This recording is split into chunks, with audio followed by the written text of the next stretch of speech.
I'll just tell you a little bit about me, and then I want to hear just a little bit about the group that's on the line today. I've been in clinical research for several decades, I'd like to say. I started out in academia, so I was on the site side for about 23 years. I first started out as a coordinator and then as a site manager, transitioned to industry, so held positions my first position was as a monitor, then a study manager, and site selection specialist, and a variety of roles, quality oversight.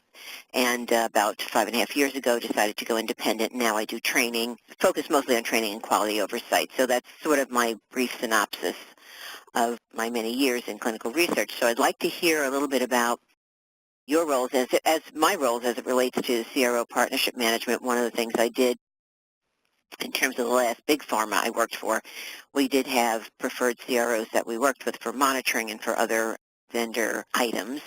And we did, our group, the group I was in, a small group, was actually overseeing and mentoring our CRA group in terms of we had a train-the-trainer model where we kind of oversaw that CRO for that particular function, but we also managed a lot of the other types of relationships that we had. As I say, my background is mostly oversight of and working with CROs in that capacity in terms of the operations of our particular company, our unit for clinical research.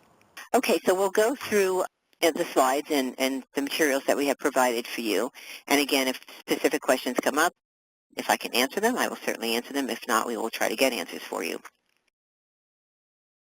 Let's kind of dive in here. Our objectives are listed here in terms of we're going to look for techniques for building working teams through the application of adult learning and management skills application.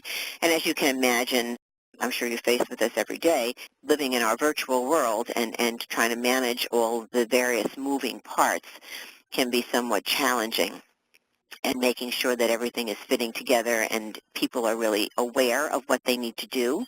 Communication is obviously very key in terms of how you communicate to folks to make sure that everybody's on the same page and that they understand. You know, frequently we'll have a conversation with someone, think that they understood what we said, and when we walk away, we're not getting the feedback that we thought we would because there was a misunderstanding. So we're going to talk a little bit about communication. Communication and escalation pathways. We're going to look at some tools for managing and solving partnership problems through root cause analysis and practical application of solutions. And then we're also going to prepare and conduct an end-of-study meeting to best address and apply lessons learned for the future enhancement of partnerships. So these are the kinds of things that we're looking at today, the how-tos and what kind of tools we have available.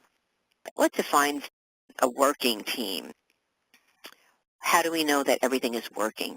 Is it the success of a project? Is that how we measure it? Satisfaction of everyone involved, all the team members.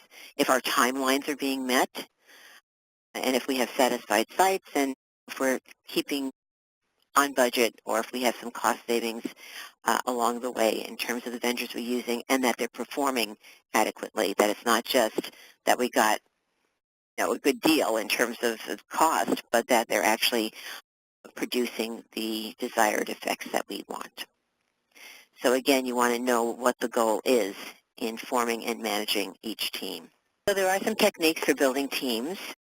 Again, we're going to look at the adult learning and management skills. The reasons to outsource, and the whole idea of this globalization of the drug development, it becomes very difficult to have a reach within your own company, even if you are big pharma, to have everybody right in your own company, shall we say.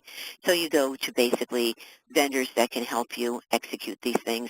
You may have to go to vendors that are in other countries that really have the resources there in terms of a savings of travel, savings of time, and maybe just the efficiencies of really knowing the mechanics and the regulation in that country. The trials are getting more and more complex, as you know very well. If you have, as I mentioned before, if there's a landscape here that you have a new geographic region, or if you're dealing in other countries, then again, sometimes you may need that particular CRO that really can work in that area more efficiently. And again, the rest here, the resources and expertise as mentioned. And then as we move towards this risk-based monitoring and centralized monitoring, having that expertise